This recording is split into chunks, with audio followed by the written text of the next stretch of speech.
साथ देईल तुला. भाग 29. रीमा ही जरा वेडी आहे का? संग्रामसोबत ब्रेकअप झाला म्हणजे आयुष्यात कमिटमेंट देऊच शकणार नाही असं काही असतं का? ही का सगळी सिच्युएशन कॉम्प्लेक्स करतीये? अभय रूमच्या गॅलरीत येऊन बोलत होता. बोलून झाल्यावर तो रूममध्ये आला. डोळे बंद करून जरा शांत बसला. अभ्या, आता इतक्या दिवसांनी आमच्या ब्रेकअपचा काय विषय? सॉरी, तू मोठ्याने बोलत होतास म्हणून ऐकू आलं. संग्राम तिथे काम करत बसला होता. तो सहजपणे म्हणाला, अरे सॉरी, तुला डिस्टर्ब झालं का? नाही, पण काळजी वाटली. काय झाले? खूप वैतागून बोलत होतास. रश्मीचा काही प्रॉब्लेम झालाय का? त्याने काळजीने विचारलं. अरे तुला मागे म्हटलं होतं ना, कबीर आणि तिची पुन्हा एकदा भेट घालून द्यायची म्हणून. हो, तापुड्याला की कुठे? मग आता काय झालं? आता तो समोर आहे. त्याचं प्रेम एक्सप्रेस करतोय, तर मॅडम कमिटमेंटला घाबरताय. मी प्रेमाच्या लायकच नाही म्हणताय. अभय चिंतेने म्हणाला. मला वाटलंच होतं, ही मूर्ख मुलगी असंच काहीतरी विचार करेन. अभ्या, मला तिला भेटायला हवं. ती त्याला तिच्या मनातलं कळूच देणार नाही आणि त्याला कळलं तरी अजिबात मान्य करणार नाही. मला माहितीये तिच्या मनात काय चालू आहे आणि तिला कसं समजावून सांगायचं. मी जाऊ का? अरे बाबा जाऊ दे, भलतंच काही होऊन बसायचं. सगळं डिस्टर्ब व्हायचं. अभ्या, ती नाही डिस्टर्ब होणार आता, तो आत्मविश्वासाने म्हणाला. मी फक्त तिच्याबद्दल नाही बोलत. मी तुझीही गोष्ट करतोय.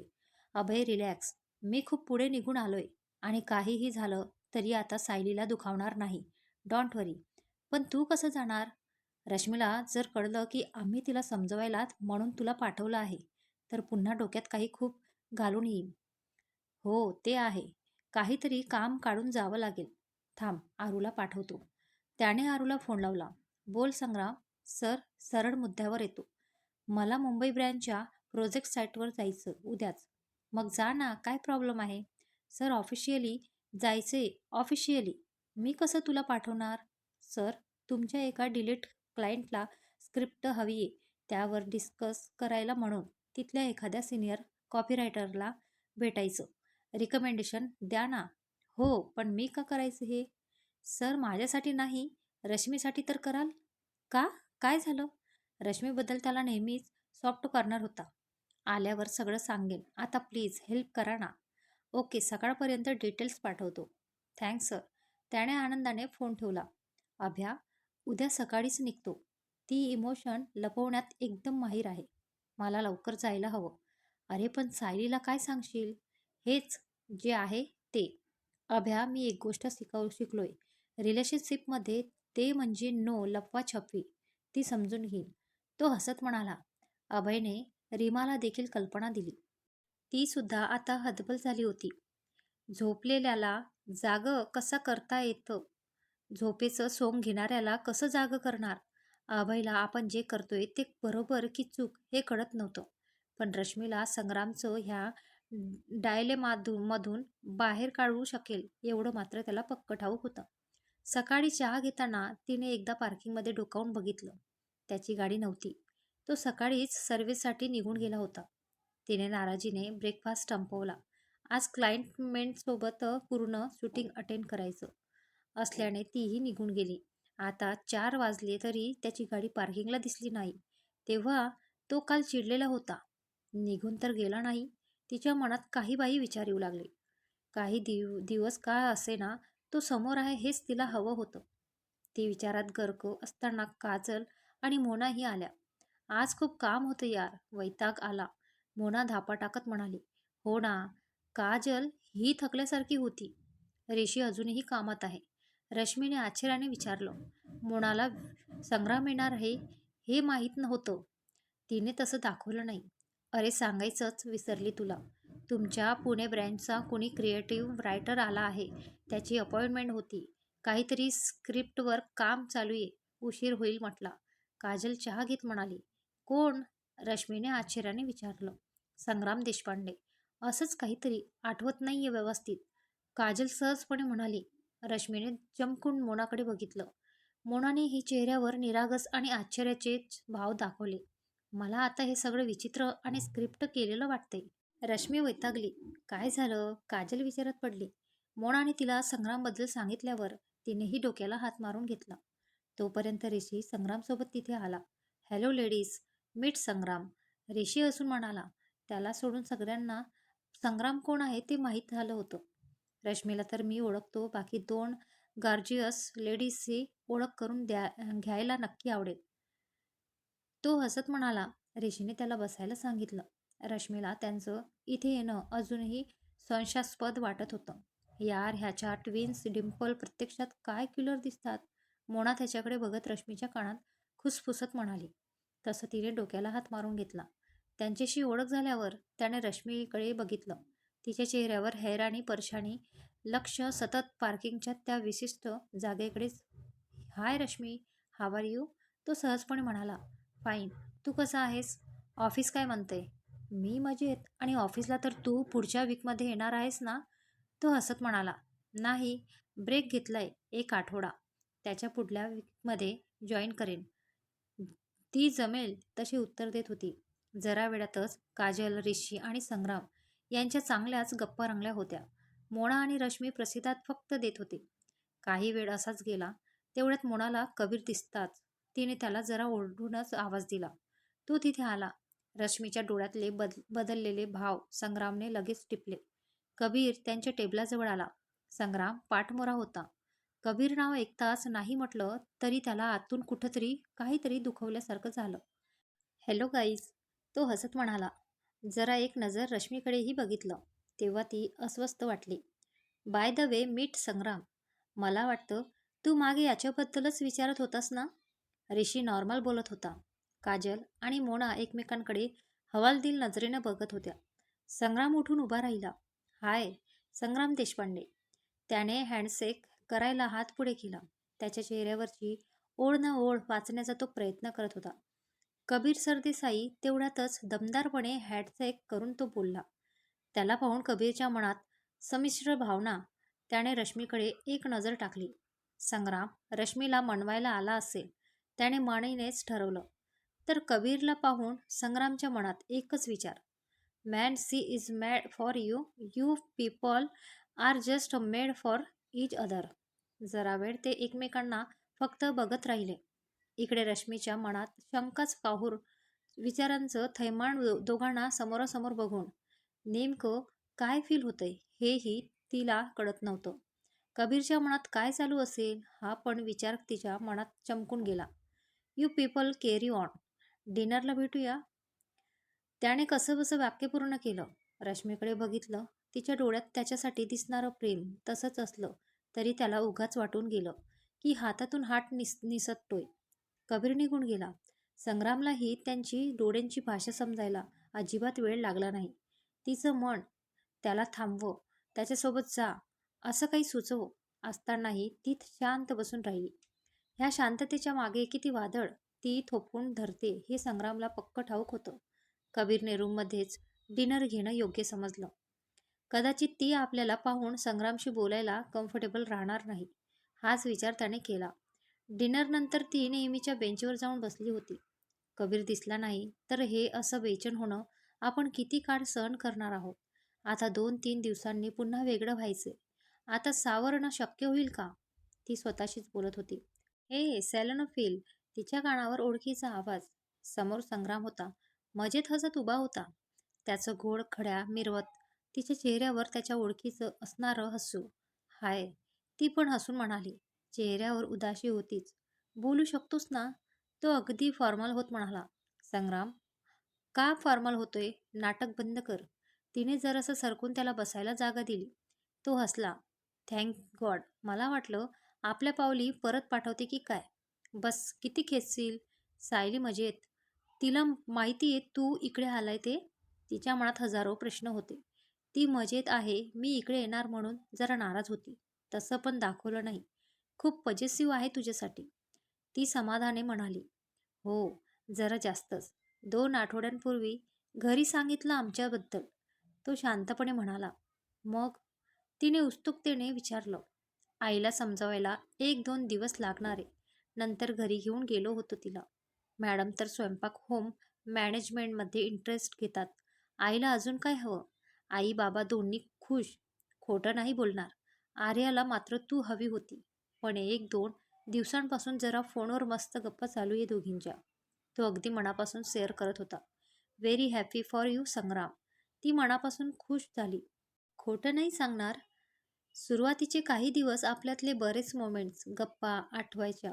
तुझी आठवण यायची, पण हळूहळू सायलीचं प्रेम अंगवळणी पडलं.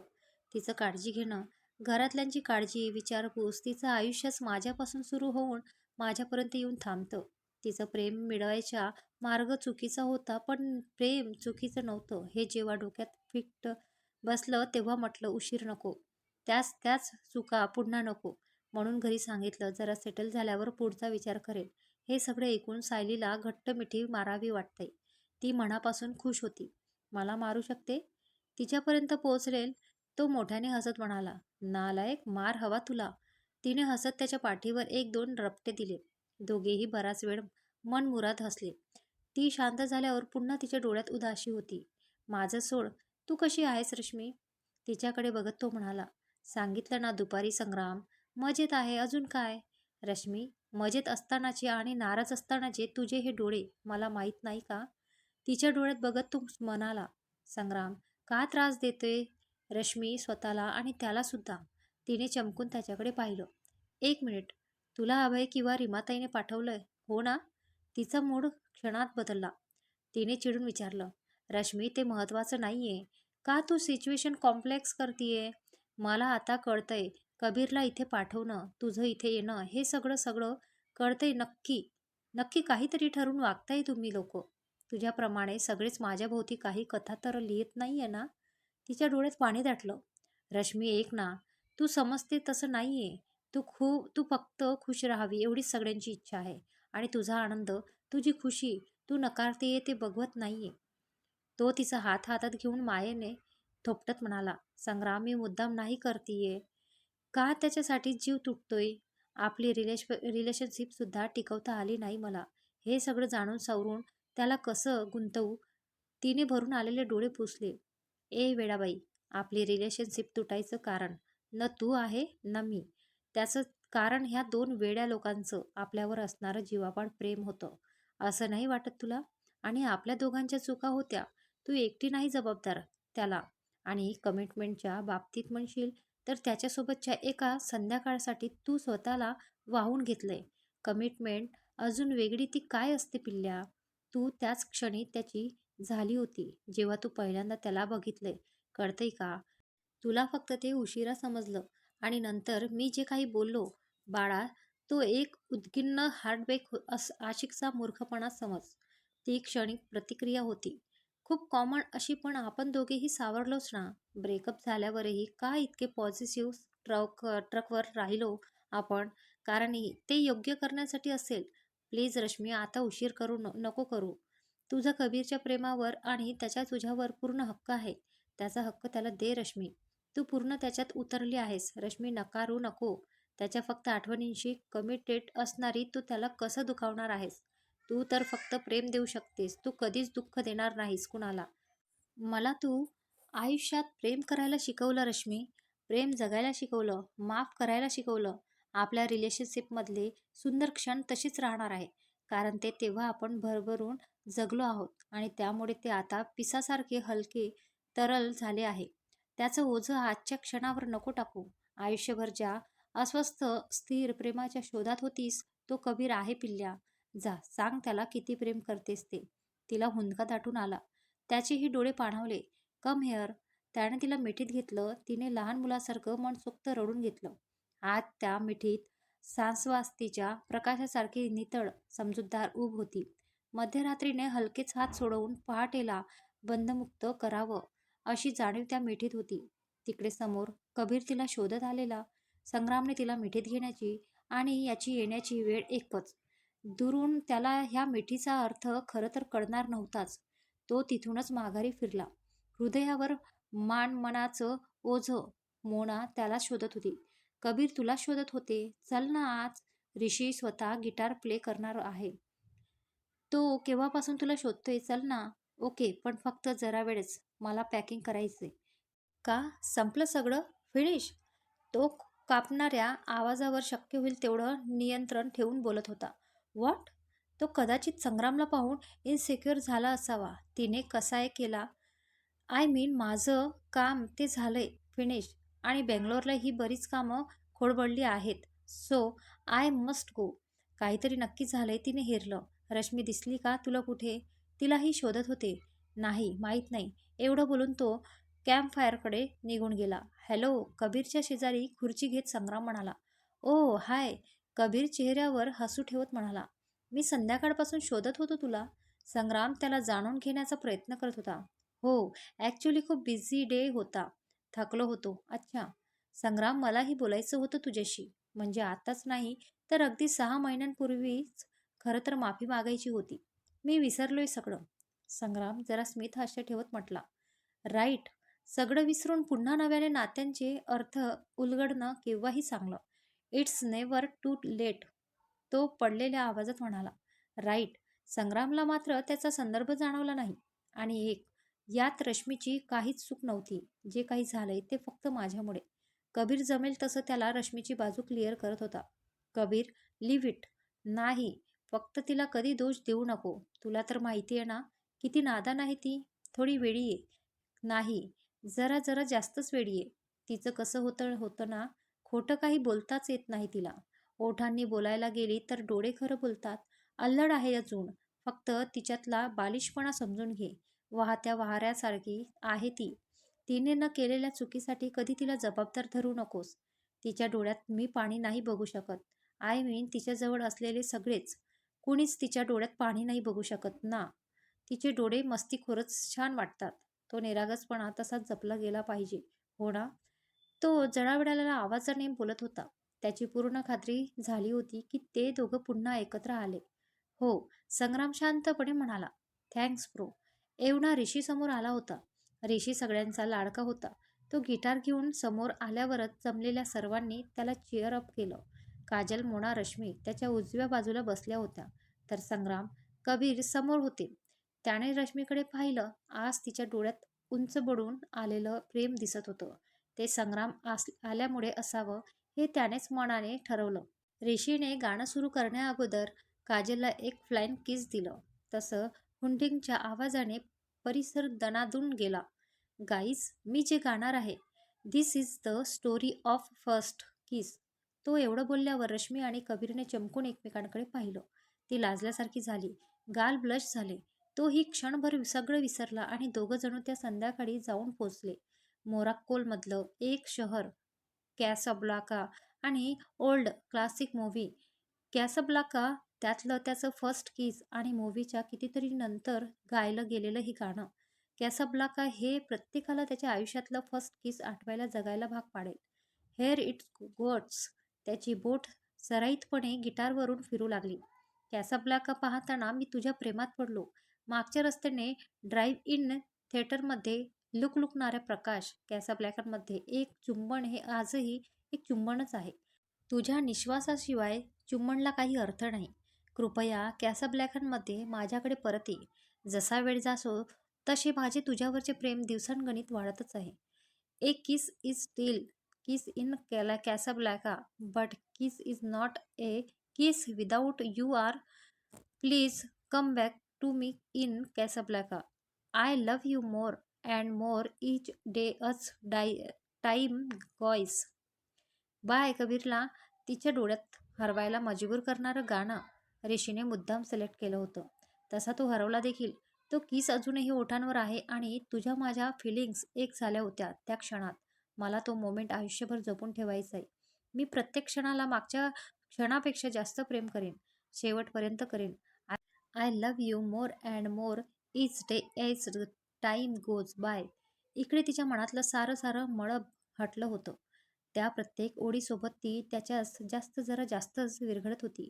त्याची नजर तिच्यावर खिळली आहे हे जाणवून अगदी पहिल्या प्रेमाची पहिली गोड हुरहुर धडधड तिला जाणवत होती. तिने लाजून नजर चोरली. खाली झुकलेली नजर वर उठवली तेव्हा तो रूममध्ये निघून गेलेला होता. गाणं संपलं. काजलने ऋषीला मिठी मारली. मोना आणि रश्मी पण त्याच्या कौतुकात सामील झाल्या. रश्मीचे पाणावलेले पण हसरे डोळे पाहून त्याला समाधान वाटलं. आता काही दिवसातच ही सोबत सुटणार म्हणून चौघांना भरून आलं होतं. संग्राम ही निरोप द्यायला आला.